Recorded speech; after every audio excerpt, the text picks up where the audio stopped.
Ada jarum di atas papan, papan kayu tidak tenggelam. Assalamualaikum sebagai sapaan merdu umat Islam. Halo, pemirsa Edukes FKIP UM Palembang. Inilah EduTalk Muhammadiyah. Podcast kami didedikasikan sebagai wahana sharing seputar pendidikan, di mana kami membahas berbagai topik menarik yang telah diamati dan dicermati oleh pihak FKIP Muhammadiyah Palembang.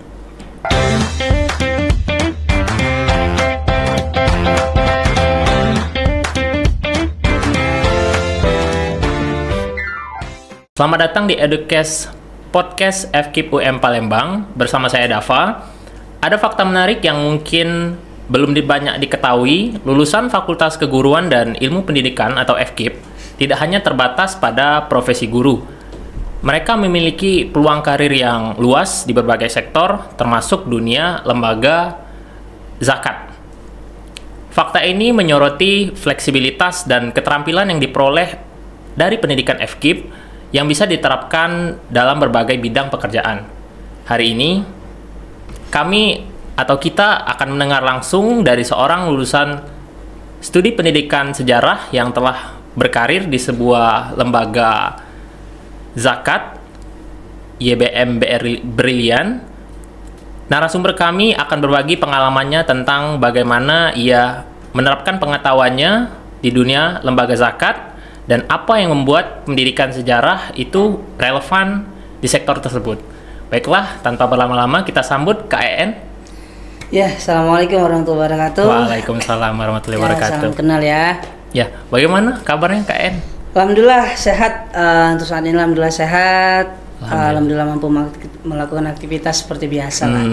Gimana tadi perjalanan ke sini, aman? Alhamdulillah aman, karena sudah lama ya nggak masuk kampus di Universitas Muhammadiyah Palembang, terkhususnya di FKIP. Walaupun tinggalnya di Palembang, tapi jarang bisa ada kesempatan untuk mampir di Fakultas FKIP ini.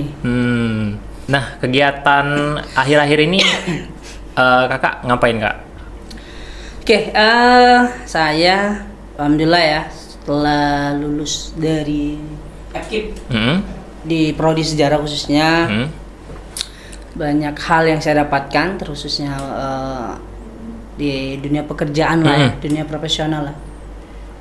Banyak pengalaman yang saya dapatkan selama saya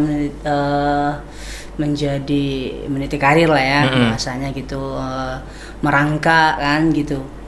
Kita kan sudah tahu lulusan seperti apa FKIP itu nanti ke depannya. Sejauh ini saya melakukan aktivitas seperti biasa, bekerja sehari-hari. Saya salah satu di lembaga zakatnya Bank BRI ya, yang disebut dengan YBM Brilian gitu. Itu aktivitas saya, jadi rutinitas saya setiap hari itu. Iya, bekerja Kak ya? Iya, bekerja. Baik, sebelumnya mungkin maaf, tadi belum perkenalan lebih dalam. Boleh kakak perkenalkan dulu deh namanya, Kak? Iya, nama saya Ensa Putra. Saya alumni FKIP Prodi Sejarah angkatan 2011. Kemudian tamatnya 2015, alhamdulillah normal ya. Masa itu melewati fase-fase lah. Setiap orang pasti melewati fase-fase tersendiri lah gitu. Iya. Sekarang keluarga alhamdulillah sudah nikah. Udah nikah? Iya, alhamdulillah sudah nikah. Sudah ada anak? Udah 2. Oh, satu pasang juga, alhamdulillah. Alhamdulillah. Nah, Universitas Muhammadiyah Palembang ada nggak perannya gitu dalam kesuksesan Anda? Kalau ada, tolong Anda ceritakan bagaimana pengalaman Anda kemarin sebagai alumni di Prodi Sejarah Universitas Muhammadiyah Palembang ini. Ya, pengalaman saya selama menuntut ilmu di FKIP UMP, khususnya Prodi Sejarah, banyak hal yang saya dapatkan karena selama kuliah saya bukan jadi mahasiswa yang study oriented lah ya, atau akademisi lah. Saya salah satu mahasiswa yang hobi berorganisasi gitu. Saya selama di FKIP UMP, saya mengikuti organisasi Ikatan Mahasiswa Muhammadiyah, IMM, ya. Kemudian pernah terpilih juga menjadi ketua Himpunan Mahasiswa Program Studi Sejarah. Oh, HMPS. Iya, HMPS ya. Kemudian kemarin diamanahkan juga jadi koordinator bidang advokasi wilayah Sumbaksel, Ikatan Mahasiswa Sejarah Seluruh Indonesia. Jadi banyak hal lah, berperan penting lah. Kita tahu lah bahwa Muhammadiyah itu identik dengan organisasinya itu kan kuat, sangat kental organisasinya. Bagaimana ilmu organisasi yang diturunkan itu bisa kita manfaatkan, bisa menjadi pengalaman kita ketika kita fasa dari kampus gitu. Jadi kurang lebih itu perannya itu sebetulnya malah di organisasi kan ya? Oh, jadi kontribusi Universitas Muhammadiyah Palembang dalam mempersiapkan Anda kayak ya untuk bekerja di luar bidang pendidikan. Kakak kan sekarang di lembaga zakat tuh, khususnya di lembaga zakat seperti YBM Brilian. Gimana tuh kontribusi Muhammadiyah? Oke, sejauh ini saya bersyukur ya lulusan di FKIP sejarah terkhususnya, karena memang kita tahu bahwa sejarah itu kan pada dasarnya itu adalah ilmu sosial. Kebetulan saya bekerja di lembaga sosial. Jadi yang saya dapatkan, saya terjun langsung ke masyarakat, ya saya banyak belajar dari ilmu-ilmu sosial yang diterapkan oleh dosen-dosen saya terlebih dahulu, yang terdahulu lah gitu. Oh, jadi ada ketersangkutan gitu kayak karena ya sejarah yang seperti kita tahu itu menjurus ke sosial. Iya, benar. Sedangkan pekerjaan kakak sekarang lembaga zakat itu juga menjurus ke sosial. Jadi hampir ya banyak ilmu dan banyak pengalaman yang kita dapatkan.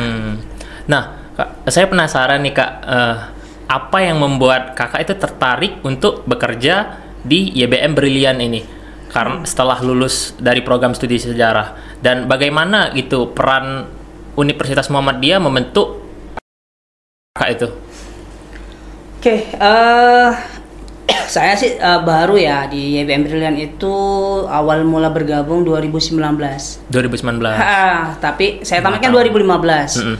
1 tahun saya sempat mengajar jadi sekolah IT ya. Kemudian 3 tahun saya berkelana di dunia pemerintahan gitu kan. Saya pernah jadi stafnya di Dinas Tenaga Kerja Kabupaten Musirawas Utara.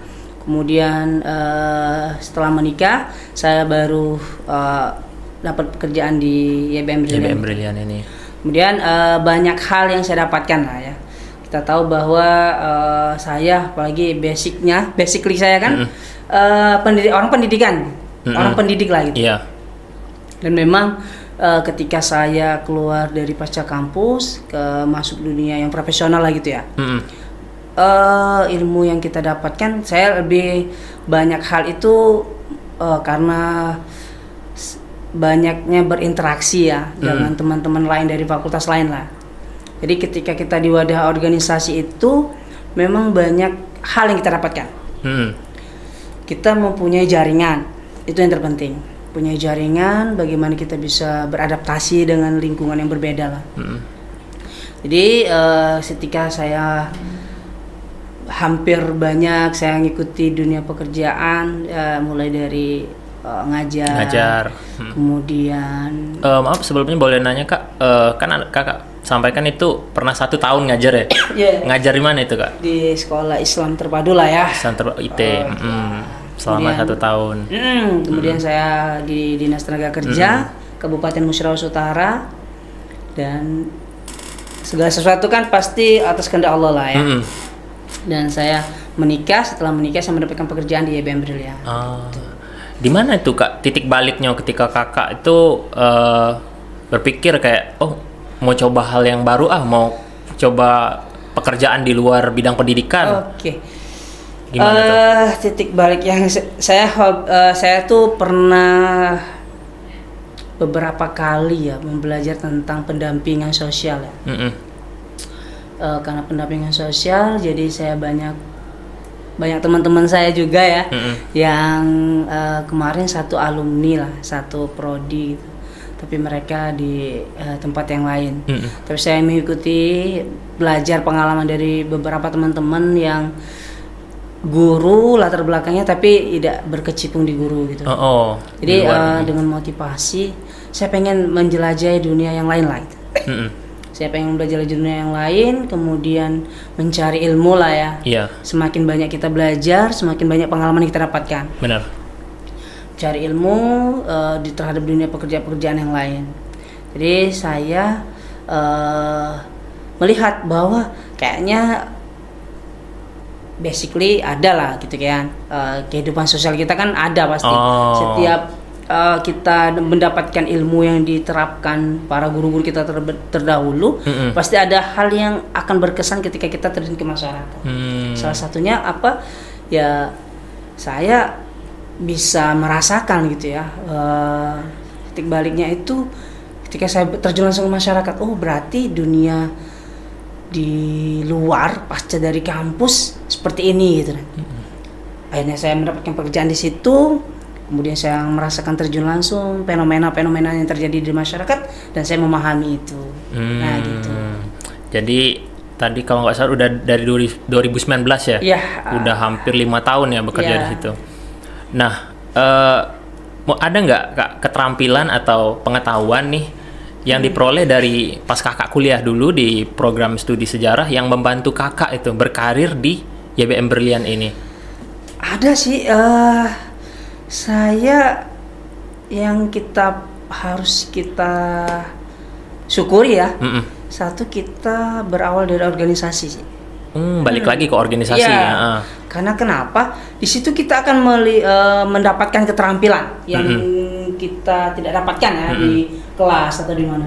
Keterampilan komunikatif lah. Komunikasi yang bagus lah ya. Ketika kita mempunyai jaringan yang banyak, teman yang banyak, itu akan memudahkan kita dalam hal apapun.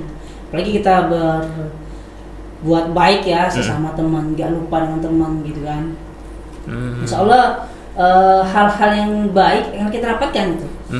Jadi kita belajar dari organisasi, ilmu organisasi yang kita terapkan ya, komunikasi yang baik, bagaimana kita bisa berinteraksi dengan para pimpinan kita terdahulu kan. Itu bisa salah satu skill lah ya yang bisa kita dapatkan gitu. Jadi balik lagi organisasi ya. Jadi untuk teman-teman mungkin yang belum ikut organisasi, sangat rekomendasi dari kakaknya ya, untuk menambah wawasan, menambah skill berbicara, berkomunikasi, ya dan berbaur lah. Nah, ada nggak sih Kak tips yang kakak mau bagikan nih untuk teman-teman kita yang masih berkuliah di prodi sejarah yang ingin mengejar karir di selain bidang pendidikan gitu, ada nggak?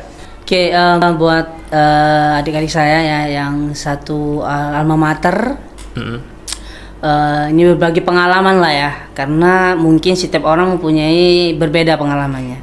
Mungkin saya dulu yang merasakan, mungkin ada senior-senior kita dulu yang pernah merasakan kuliah di FKIP khususnya prodi sejarah. Kalau dari saya pribadi, itu yang harus bisa kita tanamkan itu adalah keterampilan. Kemudian itu adalah bagaimana kita bisa berkomunikasi, komunikatif lah ya bahasanya, dengan orang lain, dengan siapapun. Dan yang ketiga itu kita mempunyai banyak jaringan lah ya. Banyak jaringan dari organisasi kan bisa dapat informasi kan dari teman-teman juga. Benar. Kemudian yang keempatnya itu kalau dari saya, jangan pernah melupakan dan minta restu lah. Minta restu sama kedua orang tua kita. Karena kenapa?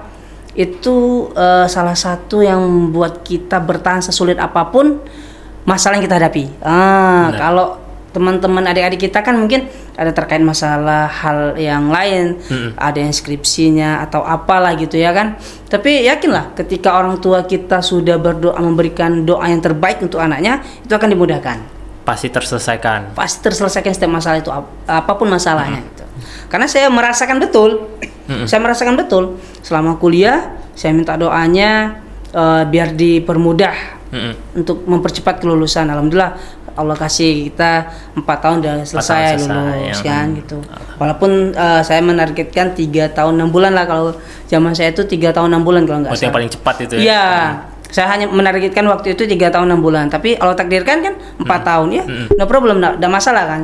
Yang penting kita sudah berusaha semaksimal mungkin. Yang penting selesai. Oke itu. Gitu. Ya percuma juga ya kalau kita selesai tapi pusing mau ngapain setelah selesai ini, nah gitu kan. Makanya ada hikmahnya ketika kita segala sesuatu yang menurut kita kurang baik nanti ada hikmahnya tersendiri.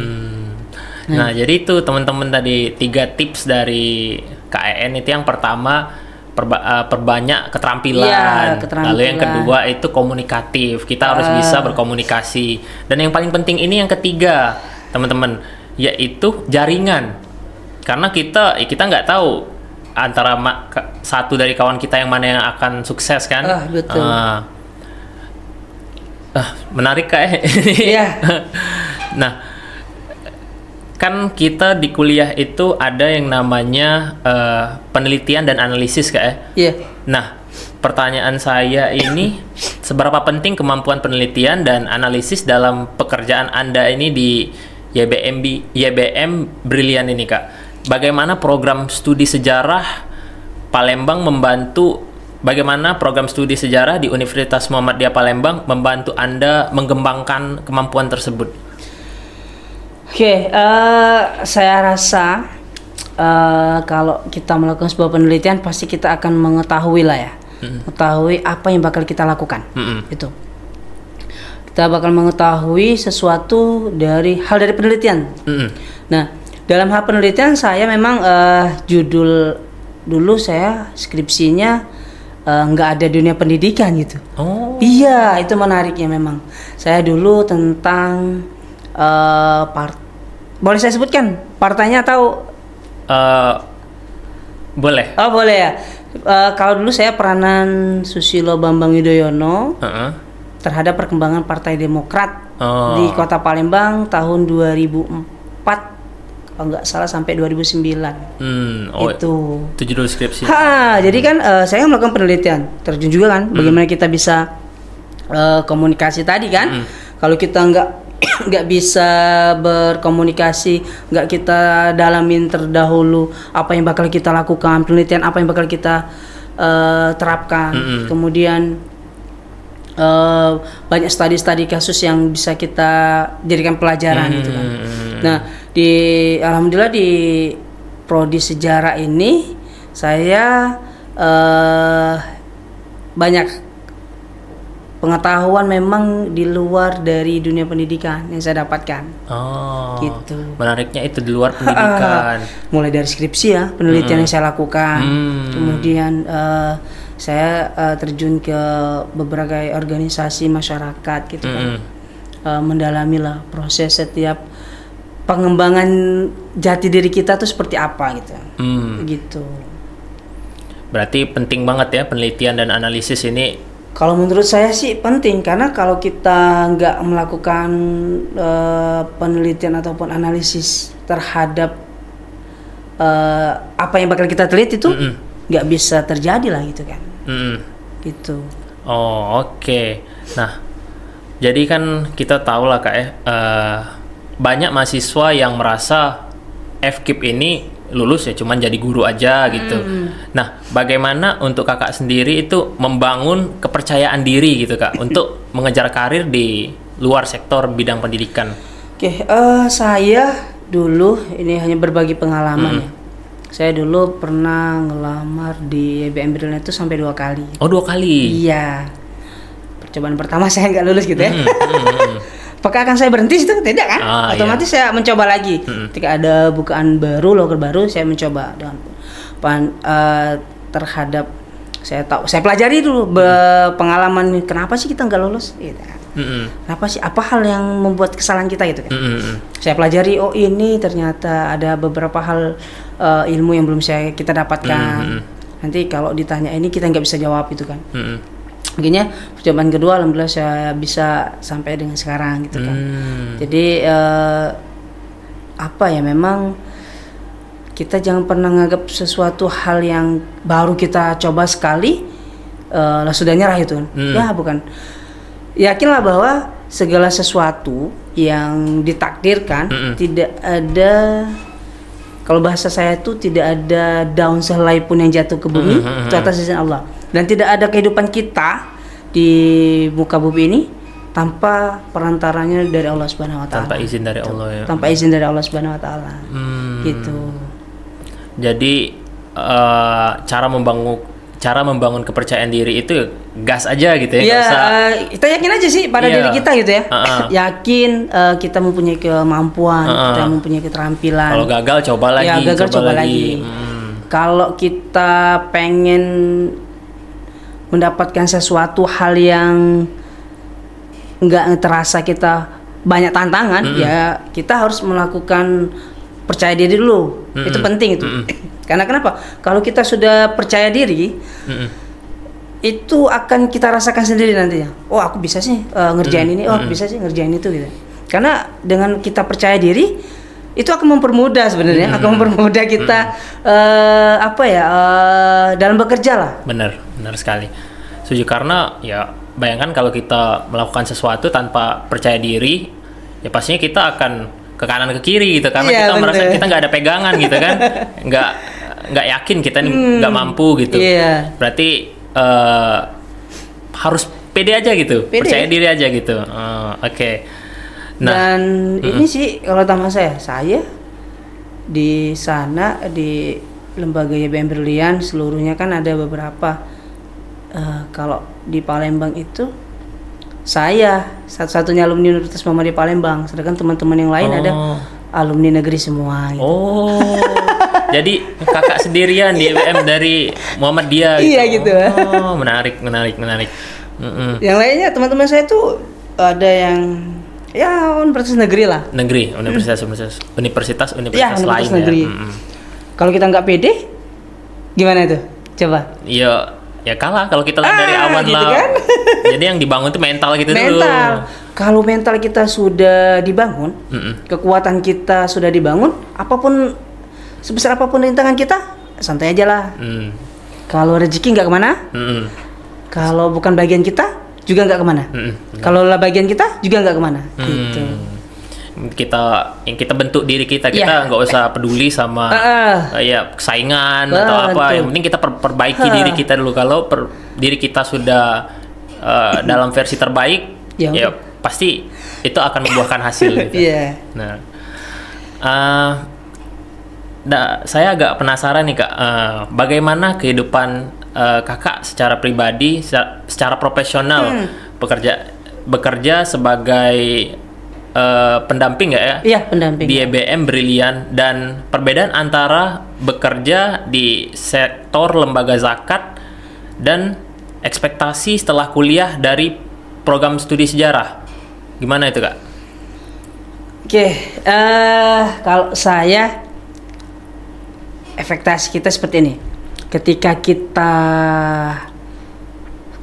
pasca dari kampus nih, sudah wisuda, sudah deh, penting ngajar, penting ada status pekerjaan kan. Iya, itu ekspektasi kita jadi guru. Saya jadi dulu ya ngelamar, jadi ngajar, kemudian ya kita rutinitas kita seperti itu kan, pengen sesuatu hal yang baru. Nah, ketika kita mendapatkan sesuatu hal yang baru, kita mencoba hal yang kita pelajari sebelum-sebelumnya. Apalagi tadi kan saya sudah jelaskan awal tadi, sejarah itu berperan penting loh gitu terhadap apa yang saya dapatkan sekarang. Karena kenapa? Karena banyak hal yang saya dapatkan di prodi sejarah itu. Karena ilmunya langsung kita rasakan sendiri ke masyarakat gitu. Jadi kita nggak hanya jadi guru, kita bisa juga jadi pengusaha kan. Benar. Gitu. Ya saat ini saya juga sambil mendalami lah gitu. Alhamdulillah saya ya sama doanya juga ya bagi teman-teman bahwa memang sekarang saya juga ownernya toko Azel gitu kan. Buka bisnis juga. Iya, di ATK lah gitu. Ya kalau kita nggak punya tadi ya percayaan diri, ekspektasi kita hanya ya setelah ini saya hanya ingin ngajar. Nggak ada hal yang membuat kita tantangan baru ya, kita akan mendapatkan hal-hal yang itu aja gitu. Berarti kita harus punya mentalitas itu Kak, jangan berada di zona nyaman aja gitu kan. Iya, istilahnya gitu lah. Berani mencoba hal baru gitu kan. Iya. Hanya hal mencoba hal yang baru, kita juga mendapatkan tantangan yang baru. Berarti, dan pengalaman yang baru. Berarti balik lagi ke individu ini berarti kan. Iya, individu. Kalau sebenarnya bisa, kalau kalian ada pikiran mau kerja di luar bidang pendidikan itu bisa banget kan? Bisa. Nggak bisa sih. Iya, terus nggak ada yang ngewajibin juga harus jadi guru kan? Iya. Makanya FKIP itu kalau bagi saya is the best lah. FKIP gitu kan? Is the best. FKIP is the best karena kalau nggak FKIP mungkin saya nggak di sana, nggak di sini, nggak di tempat sekarang kan gitu. Kalau nggak kuliah di Universitas Muhammadiyah Prodi Sejarah mungkin belum tentu dapat ilmu sosial bener, tadi kan? Nah, mungkin kakak ada harapan gitu untuk pendidikan di Indonesia, khususnya untuk pendidikan di universitas kita ya, Universitas Muhammadiyah Palembang, terutama dalam memperluas peluang karir bagi alumni Prodi Sejarah. Ada nggak harapannya tuh gimana? Kalau harapan saya sih dulu mungkin saya pernah menyampaikan lah ya.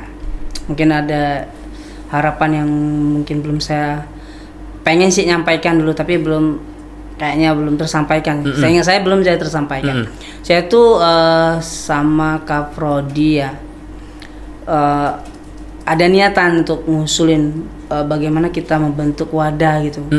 Pada alumni, nggak hanya di grup WhatsApp ya gitu ya. Tapi kita mempunyai jaringan yang di luar gitu kan. Dari kita perkumpulan ya kita melakukan sebuah perkumpulan gitu kan, menjadi wadah bagi teman-teman kita untuk aku nih sekarang lagi ini, aku nih lagi belum dapat apa-apa gitu. Itu bisa nambah bagi adik-adik yang tamat kan bisa mengetahuinya. Di sejarah ini ada wadahnya lah gitu. Wadah yang menampung bisa berbagi pengalaman, berbagi apa gitu di situ. Pengennya seperti itu. Dan kalau harapan saya untuk pendidikan, khususnya pendidikan sejarah, memang sepengetahuan saya banyak peningkatan lah ya. Peningkatan dalam hal dalam hal bimbingan gitu kan. Jauh lebih baik lah. Tuh, semoga ke depan mahasiswa yang di FKIP khususnya Prodi Sejarah itu hampir selesainya 3,5 tahun semua. Amin. Gitu kan? Itu kan jadi nambah termotivasi bagi bagi anak-anak yang tamat. Di sana di FKIP Sejarah UMP cepat selesai dan mereka punya wadah gitu kan, untuk membuatkan aspirasi apa gitu di situ. Mencari informasi lah gitu. Informasi itu. Karena informasi itu penting. Gitu. Jadi itu tadi Kak bikin suatu wadah. Iya, kalau saya bikin suatu wadah. Ya, bagus sih sebenarnya Kak itu Kak. Jadi para alumni itu ya bisa saling sharing gitu kalau ada pekerjaan ya. Jadi nggak habis tamat dari Muhammadiyah nggak langsung lepas aja gitu menghilang. Benar, itu bagusnya gitu. Jadi masih saling berkomunikasi dan saling berbagi info-info pekerjaan gitu. Benar. Itu saya rasa bakal berdampak besar sekali untuk peluang karir bagi mahasiswa kita untuk di luar bidang pendidikan untuk bekerjanya. Itu luar biasa nampaknya kalau ada wadah seperti itu. Perkumpulan lah gitu. Bener, saya setuju juga kalau itu Kak. Nah, kayaknya waktu kita udah mau habis. Kayak sebagai penutup, bisa nggak kakak bagikan gitu langkah-langkah konkret, langkah-langkah apa saja yang telah kakak lakukan sehingga dapat mencapai kesuksesan seperti sekarang ini gitu. Mungkin saya ini sih sebenarnya hanya berbagi pengalaman ya. Pengalaman mungkin banyak, kebetulan saya diundang ya. Mungkin banyak senior saya yang lebih sukses daripada saya gitu kan. Dan kebetulan memang itu tadi segala sesuatu itu atas kehendak Allah dan takdir. Mungkin dari sini kalau saya menyampaikan bahwa langkah yang pertama langkah konkret kalau bagi saya itu memang keterampilan komunikasi. Itu gitu. ya, Itu yang paling kunci. utama, kunci ya. Dan orang-orang tua tadi ya, 3 tadi sih. Kalau saya itu sih, itu hal yang menurut saya penting karena memang ketika kita mendapatkan sesuatu hal yang baru, kita tidak lepas dari keterampilan yang baru. Benar. Komunikasi, bagaimana kita mendapatkan komunikasi yang kata tadi yang zona nyaman tadi, gitu kan. Dan peran orang tua itu luar biasa. Benar. Orang tua akan mendoakan kita apapun keputusan yang terbaik bagi anaknya. So, harapannya pengen jadi ini, ternyata harapan orang tua kita di sini, tapi akan tetap support dia, akan tetap dukung. Dan mungkin ini itu langkah konkret bagi saya. Iya. Tapi boleh nggak saya ngasihkan pesan kesan lah ya? Oh boleh banget. Oke. Saya mewakili, saya alumni dari alumni 2015, mengucapkan ribuan terima kasih kepada pembimbing saya dulu, gitu ya, dosen-dosen saya dulu, pembimbing yang terbaik lah bagi saya. Ada Ibu Heriati yang selalu support, kemudian ada Ibu Yusinta sebagai pembimbing 2 saya dulu, gitu kan, sebagai support juga. Dan yang terpenting ada dosen-dosen istimewa bagi saya gitu. Ada Ibu Fatma, ada Ibu Dina, ada Ibu Apriana, gitu kan. Itu bagi saya guru lah, atau teladan yang baik lah. Karena pengalaman yang saya dapatkan tidak lepas dari peran dari beliau-beliau tersebut. Beliau-beliau yang pernah memberikan motivasi dan arahan kepada saya. Sekali lagi saya ucapkan terima kasih pada dosen-dosen saya yang sudah memberikan ilmunya, cara ikhlas, kemudian pengalamannya, bagaimana memberikan. Saya dulu kembali lagi pernah diajak kemana-mana gitu kan, jadi ketua MPS diajak ke sini. Itu kan kalau tanpa mereka kan saya nggak bisa. Iya, nggak dapat kesempatan itu. Nggak dapat kesempatan itu. Bisa sebagai koordinator bidang advokasi di IKHIMSI kan, kalau nggak pernah diajak Ibu Dina kemana gitu kan, mungkin saya nggak dapat ini. Nggak dapat pengalaman. Gitu. Itu sih dari saya. Oke, itu dia tadi Kak, sedikit bincang-bincang kita tentang bagaimana sih gitu cara meyakinkan diri untuk bekerja di luar bidang sektor pendidikan. Cukup menarik, kita banyak mendapatkan insight-insight dari KEN. Untuk teman-teman dari prodi sejarah ataupun dari seluruh prodi, mau itu MTK, bahasa Inggris, saya cukup men-highlight beberapa hal penting disampaikan oleh KEN, yaitu adalah satu, yang pertama itu kita harus memperbanyak keterampilan. Lalu yang kedua, kita harus bisa berkomunikasi. Nah, cara berkomunikasi yang baik itu akan membawa kita ke tempat yang jauh, membawa kita bisa berkarir di luar bidang pendidikan. Oke, terima kasih KEN atas waktunya. Iya, sama-sama. Dan ya, terima kasih banyak saya ucapkan lagi sudah mau datang di podcast Educast ini. Saya akhiri. Assalamualaikum warahmatullahi wabarakatuh. Waalaikumsalam warahmatullahi wabarakatuh.